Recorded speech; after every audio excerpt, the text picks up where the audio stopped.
নবীনন্দিনী হজরত ফাতেমা রাদিয়াল্লাহু তাআলা আনহার মাতৃগর্ভে স্থান নেওয়ার পূর্বে হজরত জিবরাইল আলাইহিসসালাম রাসূল সাল্লাল্লাহু আলাইহি সাল্লামের নিকট উপস্থিত হলেন। তখন হজরত জিবরাইল আলাইহিসসালামের হাতে ছিল একটি বেহেশতি ফল। হজরত জিবরাইল আলাইহিসসালাম উক্ত ফলটি রাসূল সাল্লাল্লাহু আলাইহি সাল্লামের হাতে দিয়ে বললেন, হে আল্লাহর প্রিয় হাবিব, আপনি এই ফলটি খান। এই ফলটি মহান আল্লাহ তাআলা আপনার জন্য প্রেরণ করেছেন।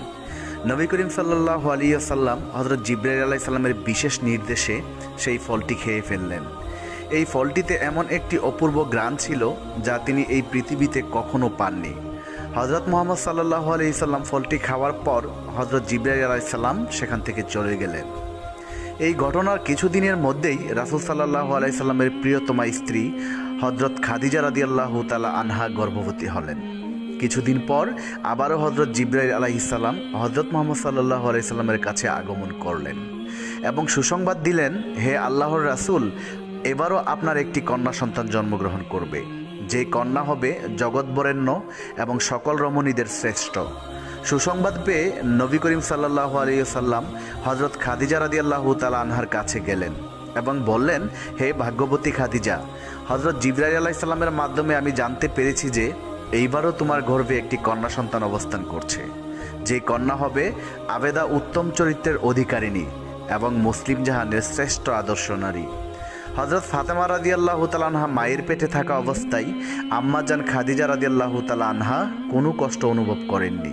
এমনকি যেদিন ফাতেমা রাদিয়াল্লাহু তাআলা আনহা দুনিয়ার বুকে পদার্পণ করবেন, সেদিন হঠাৎ করে প্রসব বেদনা শুরু হলো।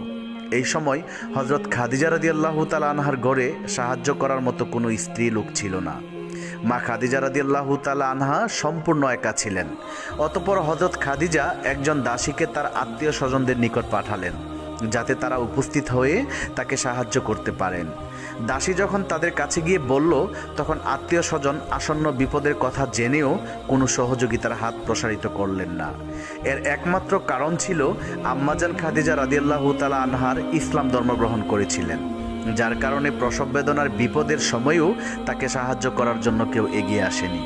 তারা খাদিজার প্রেরিত বাদীকে বলে দিল, আরব জাহানের অনেক ধনাঢ্যবান এবং শিক্ষিত যুবক খাদিজাকে বিবাহের জন্য আশাবাদী ছিল, কিন্তু খাদিজা সকল যুবকদের প্রস্তাব প্রত্যাখ্যান করে শেষ পর্যন্ত একজন অশিক্ষিত নিঃস্ব দরিদ্র যুবক মুহাম্মদকে স্বামী হিসেবে গ্রহণ করেছে।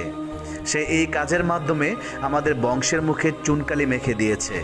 এছাড়াও অশিক্ষিত যুবক মুহাম্মদের নতুন ধর্ম গ্রহণ করে পুনরায় আমাদেরকে অপমানিত করেছে।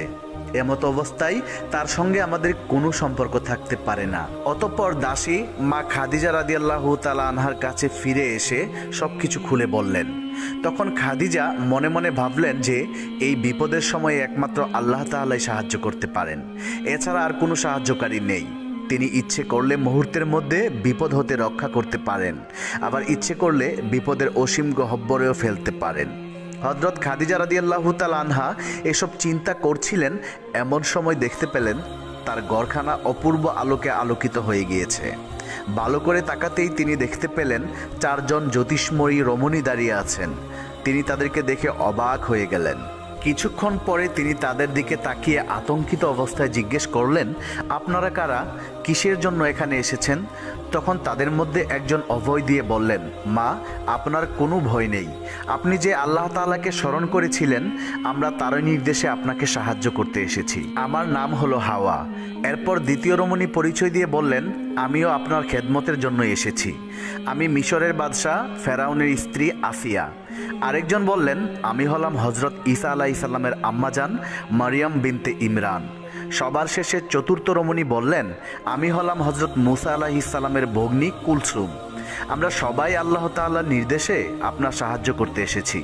হযরত খাদিজা রাদিয়াল্লাহু তাআলা আনহা প্রসব বেদনার কঠিন বিপদের সময় তাদেরকে কাছে পেয়ে অত্যাধিক খুশি হলেন। অতঃপর নবুয়তের ৫ম বছর ২০ জমাদিউল উখরা শুক্রবার ভোরে আরব ভূখণ্ড আলোকিত করে হযরত মুহাম্মদ সাল্লাল্লাহু আলাইহি সাল্লামের পবিত্র ঘরে হযরত ফাতেমা রাদিয়াল্লাহু তাআলা আনহা ভূমিষ্ঠ হলেন। তার মন ভোলানো সুন্দর ফুটফুটে পবিত্র চেহারা দেখে মনে হয়েছিল চির শান্তিময় বেহেশতের এক অপূর্ব জ্যোতি নিয়ে সকলকে খুশি করতে তিনি এই ধরাতে নেমে এসেছেন। হযরত ফাতেমা রাদিয়াল্লাহু তাআলা আনহা ছোটকাল থেকেই সর্বশ্রেষ্ঠ মহামানব হযরত মুহাম্মদ সাল্লাল্লাহু আলাইহি সাল্লামের আদর্শ গ্রহণ করেছিলেন। ফলে রাসূল সাল্লাল্লাহু আলাইহি সাল্লামের প্রতিটি গুণের সমাহার ঘটেছিল মা ফাতেমা রাদিয়াল্লাহু তাআলা আনহার মধ্যে। একদিন রাসূলুল্লাহ সাল্লাল্লাহু আলাইহি সাল্লাম কোনো এক স্থান হতে বাড়ির দিকে যাচ্ছিলেন। এমন সময় হঠাৎ এক ক্ষুধাদ্রোহী কুরাইশ তার রাস্তা অবরোধ করে দাঁড়ালো। শুধু পথ রোধ করে দাঁড়ালো তাই নয়, বরং সে রাসূল সাল্লাল্লাহু আলাইহি সাল্লামকে নানাভাবে অকথ্য ভাষায় গালিগালাজ করতে লাগলো। এমনকি সে রাসূল সাল্লাল্লাহু আলাইহি সাল্লামের মাথায় কতগুলো ধুলোবালি নিক্ষেপ করলো। কিন্তু মানবতার মহান শিক্ষক দয়ার আধার কোনো কিছু না বলে চুপচাপ দাঁড়িয়ে রইলেন। ইতিমধ্যে হযরত ফাতেমা রাদিয়াল্লাহু তাআলা আনহা সেখানে উপস্থিত হয়ে এমন অমানবিক দৃশ্য দেখে তিনি স্থির থাকতে পারলেন না, বরং তিনি পিতার মাথার দোলাবালি ঝাড়তে ঝাড়তে ক্ষুধাদ্রোহী কুরাইশকে লক্ষ্য করে বললেন, তোমরা কি মানুষ নাকি অমানুষ? তোমাদের মধ্যে মানবতার লেশমাত্রও নেই। আমার পিতা তোমাদের কি ক্ষতি করেছে যে তোমরা তার সাথে এমন অমানবিক অত্যাচার করছো? যোগ্য পিতার আদর্শবান মেয়ে মা ফাতেমা রাদিয়াল্লাহু তাআলা আনহার তিরস্কারে ক্ষুধাদ্রোহী কুরাইশ জবাব দিতে না পেরে কোনো কিছু না বলেই লজ্জিত হয়ে সেখান থেকে চলে গেল। অনুরূপভাবে আরেক দিনের ঘটনা, রাসূল সাল্লাল্লাহু আলাইহি সাল্লাম একবার কাবার সামনে নামাজ পড়তেছিলেন। এমন সময় একদল ক্ষুধাদ্রোহী কুরাইশ অদূরে দণ্ডায়মান হয়ে হযরত রাসূলুল্লাহ সাল্লাল্লাহু আলাইহি সাল্লামকে নানা অকথ্য ভাষায় গালিগালাজ করছিল। মুহাম্মদুর রাসূলুল্লাহ যখন নামাজরত অবস্থায় সেজদায় গেলেন, এমন সময় ক্ষুধাদ্রোহী কুরাইশরা একটা উটের নাড়ি ভুড়ি এনে মাথার উপর চাপিয়ে দিল। মুহূর্তের মধ্যেই তার পরিধেয় জামা কাপড় নষ্ট হয়ে গেল। নাড়ি ভুড়ির চাপে কোনোভাবেই রাসূল সাল্লাল্লাহু আলাইহি সাল্লাম মাথা তুলতে পারছিলেন না। হযরত মুহাম্মদ সাল্লাল্লাহু আলাইহি সাল্লামের এমন দৃশ্য দেখে কুরাইশরা অট্ট হাসিতে ভেঙে পড়ল। হযরত ফাতেমা রাদিয়াল্লাহু তাআলা আনহা খবর পেয়ে সেখানে উপস্থিত হলেন এবং পিতার এরূপ অবস্থা দেখে তিনি নিজেকে স্থির রাখতে পারলেন না। তিনি তৎক্ষণাৎ চোখের পানি মুছতে মুছতে রাসূল সাল্লাল্লাহু আলাইহি সাল্লামের মাথার উপর থেকে নাড়িভুড়িগুলি সরিয়ে ফেলে দিলেন। মা ফাতেমা নাড়িভুড়ি ফেলে দিয়ে মনের চাপা ক্ষোভ দূর করতে পারলেন না, বরং পিতার পাশে দণ্ডায়মান হয়ে কঠোর ভাষায় তাদেরকে তিরস্কার করতে লাগলেন। হযরত ফাতেমা রাদিয়াল্লাহু তাআলা আনহার তিরস্কারমূলক কথা শুনে ক্ষুধাদ্রোহী কাফেরেরা লজ্জিত হয়ে সেখান থেকে চলে গেলেন। এমনিভাবে ঐতিহাসিক উহুদের যুদ্ধের সময় কাফেরেরা পাথর মেরে নবীজিকে ভূপাতিত করেছিলেন। এমনকি পাথরের আঘাতে তার পবিত্র দণ্ড মোবারক ভেঙে যায়। রাসূল সাল্লাল্লাহু আলাইহি সাল্লামের আহত হওয়ার সংবাদ পেয়ে মা ফাতেমা রাদিয়াল্লাহু তাআলা আনহা অস্থির হয়ে পড়লেন। ওই মুহূর্তে তিনি উহুদ ময়দানে উপস্থিত হলেন। হযরত ফাতেমা রাদিয়াল্লাহু তাআলা আনহা উহুদ ময়দানে উপস্থিত হয়ে দেখতে পেলেন তার আব্বাজানের পবিত্র দণ্ড মোবারক এবং কপাল মোবারক হতে অঝরে রক্ত পড়ছে। অজ্ঞান হয়ে তিনি মাটিতে পড়ে আছেন। এমন হৃদয়গ্রাহী দৃশ্য দেখে হযরত ফাতেমা রাদিয়াল্লাহু তাআলা আনহা রাসূল সাল্লাল্লাহু আলাইহি সাল্লামের পবিত্র মাথা মোবারক নিজের কোলের উপর তুলে নিলেন। তার দুচোখ থেকে জর্জর করে পানি পড়ে বক্ষস্থল প্লাবিত হয়ে গেল। ইসলামের বীর সৈনিক হযরত আলী রাদিয়াল্লাহু তাআলা আনহার ডালে করে পানি নিয়ে আসলেন। সেই পানি দ্বারাই ফাতেমা রাদিয়াল্লাহু তাআলা আনহা তার আব্বাজানের ক্ষতস্থান ধৌত করেন, ক্ষত জায়গার মধ্যে প্রলেপ লাগিয়ে দিলেন। এমনিভাবে আরও বহু ঘটনা রয়েছে যে ফাতেমা রাদিয়াল্লাহু তাআলা আনহা তার জীবনে পিতা মাতার বিপদ আপদ দেখলে নিজেকে সুস্থ রাখতে পারতেন না, যার কারণে নবী করিম সাল্লাল্লাহু আলাইহি সাল্লাম তার এই কলিজার টুকরা মেয়েকে প্রচণ্ড মহব্বত করতেন।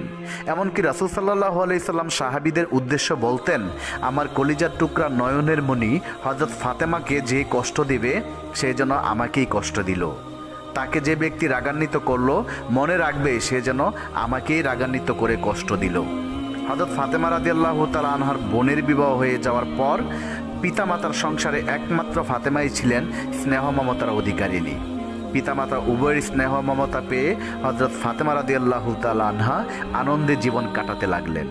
কিন্তু তার এই সুখ বেশি দিন স্থায়ী হলো না, কেননা হযরত খাদিজা রাদিয়াল্লাহু তাআলা আনহা বিভিন্ন রোগে সুখে অতিশয় দুর্বল হয়ে পড়লেন। একদিকে বার্ধক্য, অন্যদিকে বিভিন্ন ধরনের রোগ, যার কারণে আস্তে আস্তে তার শরীর দুর্বল হয়ে যায়। মা খাদিজা রোগে আক্রান্ত হয়ে নবীজির সেবা করতে পারছেন না বলে সর্বদা দুঃখ করতেন এবং কান্না ভেজা কণ্ঠে আল্লাহর দরবারে বলতেন, হে আল্লাহ, আমি জীবনের শেষ প্রান্তে এসে উপস্থিত হয়েছি। আমার জীবনের জন্য কোনো মায়া নেই। আমার আফসোসের বিষয় হলো জীবনের শেষ মুহূর্তে রাসূল সাল্লাল্লাহু আলাইহি সাল্লামের চরণ সেবার সুযোগ হতে বঞ্চিত হলাম। আমার মতো হতভাগী নারী এই পৃথিবীতে আর খুঁজে পাওয়া যাবে না।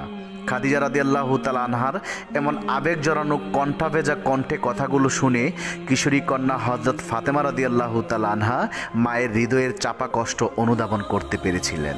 তাই কিশোরী কন্যা ফাতেমা তার মাকে বললেন, আম্মাজান, আপনি চিন্তা করবেন না। আপনার স্থানে আমি ফাতেমা সর্বদা আব্বাজানের খেদমত এবং পরিচর্যা করব। আমার জীবন থাকতে আব্বাজানের খেদমতের কোনো ত্রুটি হবে না। মৃত্যুর পথযাত্রী হযরত খাদিজা রাদিয়াল্লাহু তাআলা আনহার মেয়ের কথা শুনে খুবই আনন্দিত হলেন। হাসি মুখের মেয়েকে বললেন, হে ফাতেমা, তুমি আমার প্রাণের মা। এই পৃথিবীতে আমি চলে যাওয়ার পর কোনো দুঃখ করবে না, বরং আমার মাগফিরাতের জন্য সর্বদা দোয়া করবে।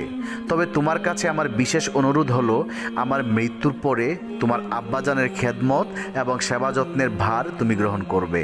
মনে রেখো, তোমার আব্বাজান খেদমত এবং সেবা যত্ন করে ইহকাল এবং পরকালে তোমার কল্যাণ হবে মা। আমি রাহমানুর রাহিম আল্লাহর কাছে দোয়া করি, আল্লাহ যেন তোমাকে তোমার পিতার খেদমত করার সুযোগ দান করেন এবং তার খেদমতের বিনিময়ে আল্লাহ তাআলা যেন তোমাকে সমস্ত মানবজাতির মধ্যে শ্রেষ্ঠত্বের আসন দান করেন। তোমার সুনাম সুখ্যাতি যেন পৃথিবীর বুকে চিরদিন অক্ষয় হয়ে থাকে। হযরত ফাতেমা রাদিয়াল্লাহু তাআলা আনহার বয়স যখন মাত্র 11 বছর, তখন তার মাতা হযরত খাদিজা রাদিয়াল্লাহু তাআলা আনহা ইন্তেকাল করেন।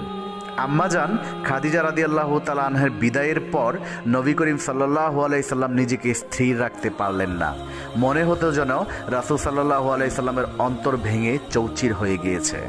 এদিকে মাতৃহারা হযরত ফাতেমা রাদিয়াল্লাহু তাআলা আনহা দুঃখ কষ্টে একেবারে ভেঙে পড়লেন। কেননা খাদিজা তার এই মেয়েকে অন্তরের অন্তঃস্থল দিয়ে ভালোবাসতেন, আর ফাতেমাও মা খাদিজাকে তার জীবন দিয়ে ভালোবাসতেন। একবার ফাতেমা রাদিয়াল্লাহু তাআলা আনহা মায়ের কথা মনে করে কান্না ভেজা কণ্ঠে নবী করিম সাল্লাল্লাহু আলাইহি সাল্লামকে বললেন, আব্বাজান, আমার মা যখনই আম্মাজানের কথা মনে পড়ে তখনই আমার কিছুই ভালো লাগে না। আপনি হযরত জিবরাইল আলাইহিস সালামের নিকট জিজ্ঞেস করে দেখেন আমার আম্মা কেমন আছেন। মাতৃহারা হযরত ফাতেমা রাদিয়াল্লাহু তাআলা আনহার এমন কথা শুনে রাসূল সাল্লাল্লাহু আলাইহি সাল্লাম অন্তরে খুব ব্যথা পেলেন।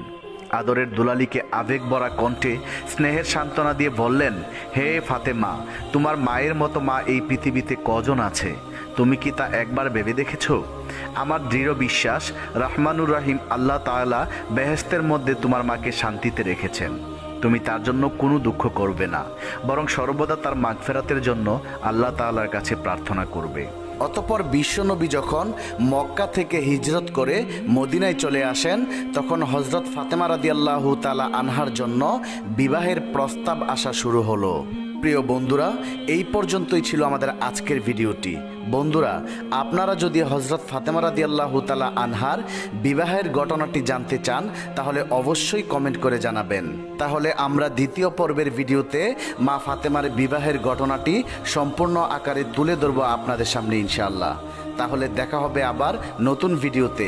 সেই পর্যন্ত সবাই ভালো থাকুন, সুস্থ থাকুন এবং আমাদের আজকের ভিডিওটি যদি আপনাদের কাছে ভালো লাগে তাহলে আমাদের চ্যানেলটি এক্ষুনি সাবস্ক্রাইব করে রাখুন। আল্লাহ হাফেজ।